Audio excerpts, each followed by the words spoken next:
What we see is all in the past. When you sing, "Twinkle, twinkle, little star," most of those stars aren't even there anymore. Living in the present and living in the moment are two totally different things. Stop getting attached to something that's changing. Don't rely on the past as a crutch. Life's a game, and you can't let that crutch hold you back.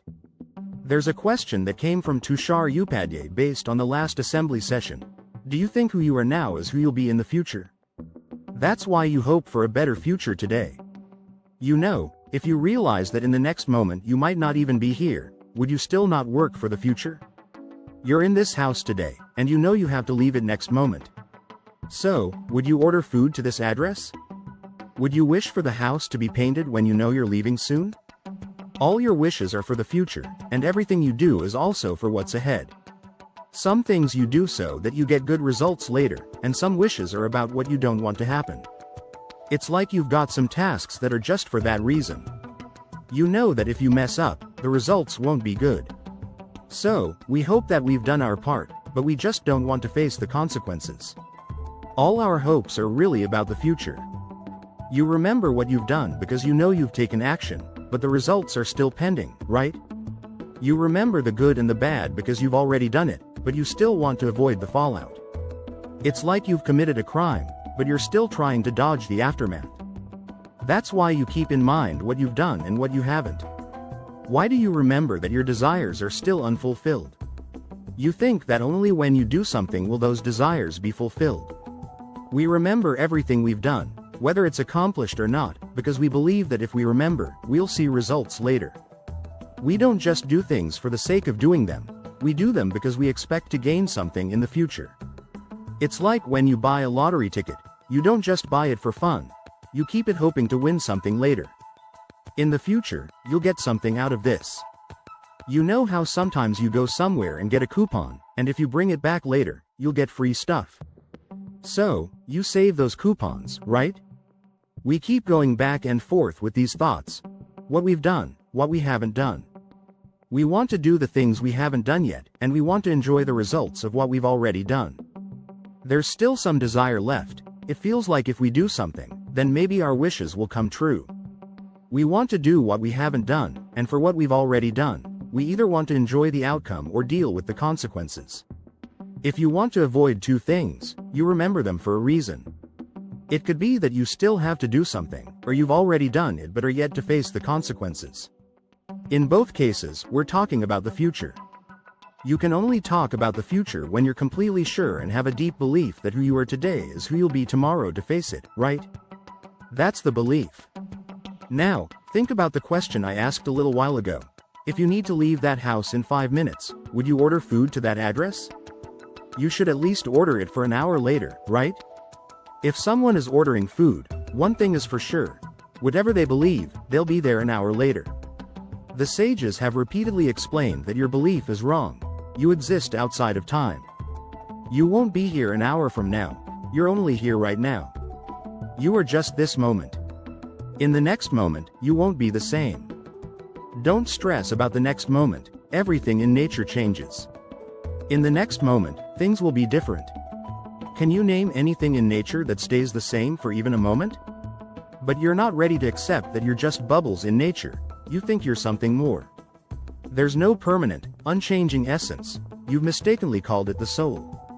You think, I exist now, and I'll still be here 2 years from now. But that's not true. What you are right now won't be the same in 2 years, or even in 2 moments. So, there's no need to hold on to the idea of a fixed self. Why do you get the illusion that who you are now is who you'll still be shortly? Your body feels the same now as it will in an hour, but take a picture of yourself now and take another in an hour. You'll see the difference. Pictures are pretty much the same, right? So this body gives us the illusion that we'll stay the same as we are now, just a little while longer. That's why we're always focused on the future.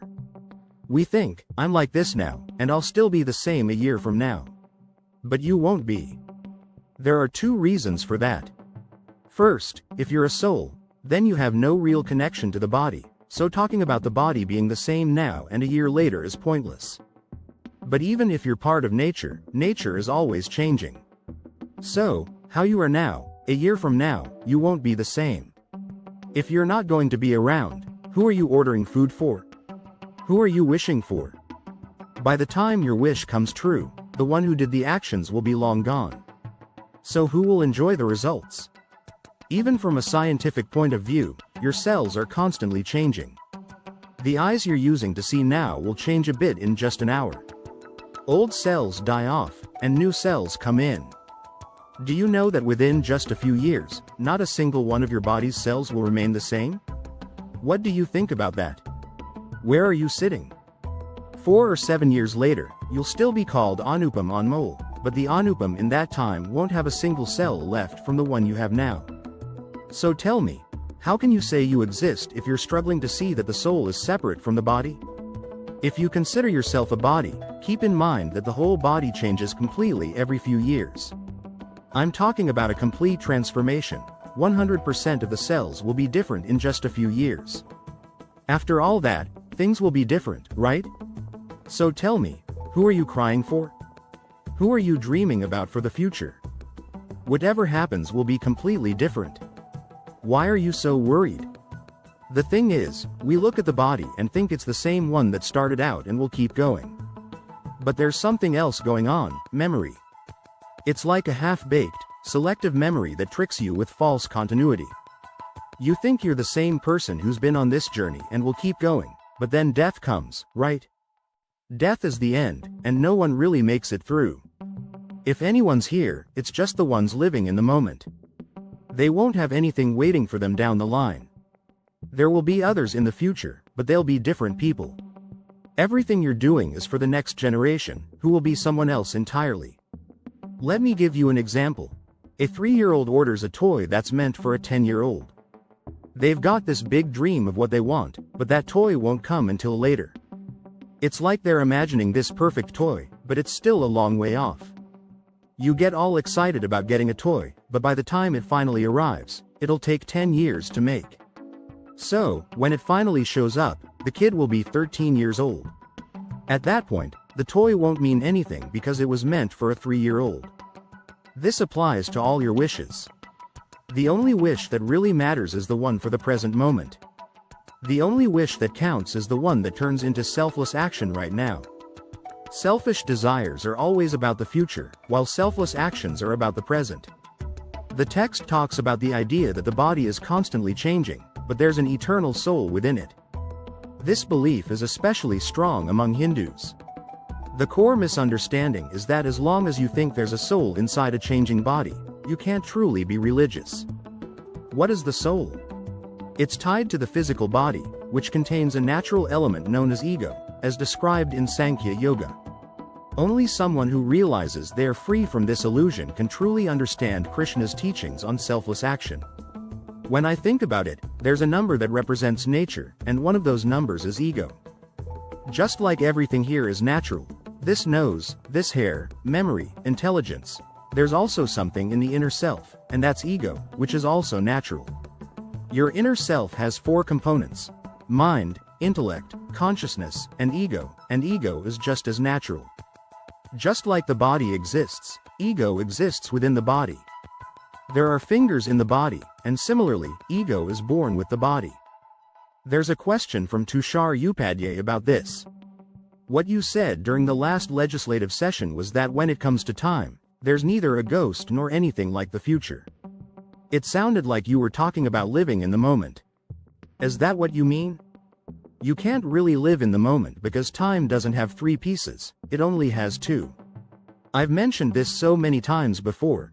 In time, there's no such thing as a moment. There are just 2 parts: the past and the future. The present exists within that. If not, then where did the moment come from? We don't refer to the current piece as the present. It's about being separate from the flow of time.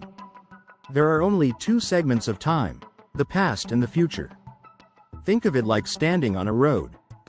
The road ahead is the future, the road behind you is the past, and where you're standing is the present. That's what we call the present moment. This whole idea is flawed, it doesn't work like that. Being present means stepping outside the flow of time. For everything that's in that flow, there's no such thing as now. There's only the past and the future.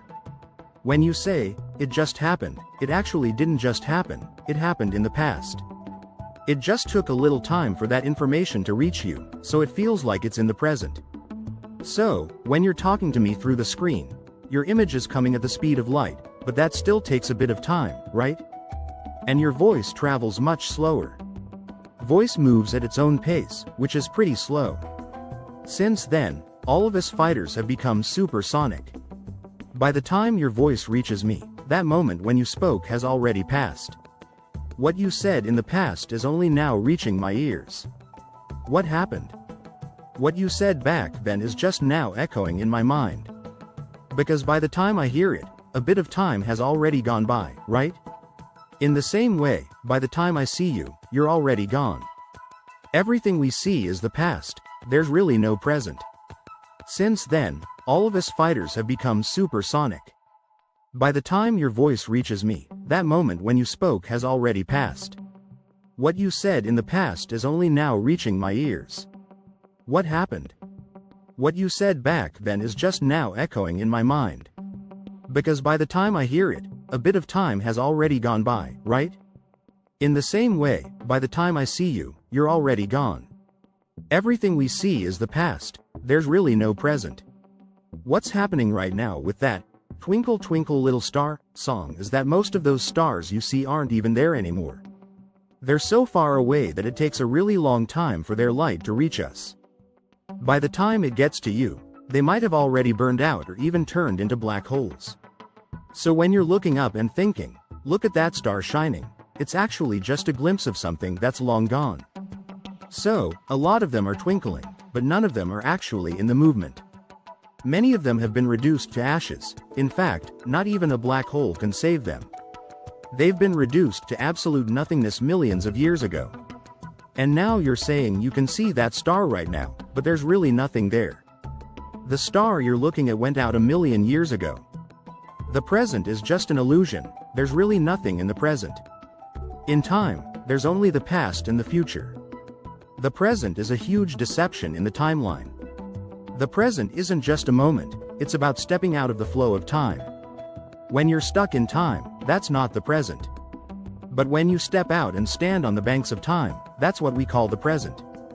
And once you're there, nothing changes because all the changes happen in time. When you step out of time, there's no change, and that state is what we call eternal. That's why it's true, that's why the present is the truth. The very meaning of the present is just that. What's real is what exists right now. What is happening is the truth. Everything else, like the flow of time, is just a lie, it's temporary. If you step outside of that flow, you're in the present, and that's the truth, that's eternal. The phrase, living in the moment, is totally nonsense, just crazy talk. It doesn't mean anything. You should be living in the truth, which is what the present really is. The moment is just a fantastic story, it doesn't hold any real substance. You can say, living in the present, but that just means you're talking about the truth. Living in the present doesn't just mean living in the moment. It's about living truthfully, not worrying about the past. I just enjoy the now. For most people, living in the present gets confused with living in the moment, but they're two totally different things. Living in the moment can be pretty silly, and if you take living in the present to mean that, it can end up being pretty ridiculous too. Living in the present can also be the highest thing if we consider it as living in the truth. Now, the last question is from Tushar Upadhyay, who sent it again. He mentioned that living in the moment doesn't really make sense. But you said living in the truth means living in reality. How do we understand this? How not to live in time? The past and the future are just two parts of time. Those who don't live in them are truly living in the present. Living in the present is the same as living in the truth. The past has only two parts, either I'm connected to it or I'm not. I'm the descendant of a landlord, so I'm tied to my past. Whether we're stuck in the past or looking ahead, my son is going to be president. Where does a person really live? It's either in the past or in the future. Being in the past and the future means you're in both because the future is just a shadow of the past. So, we should call where we live a mix of past and future, Let's say, pasture. You can't just stay in the past automatically shapes the future. The future doesn't come from nowhere, it comes from the past. Nothing new really happens in the future, it's just what you wish for your own new future.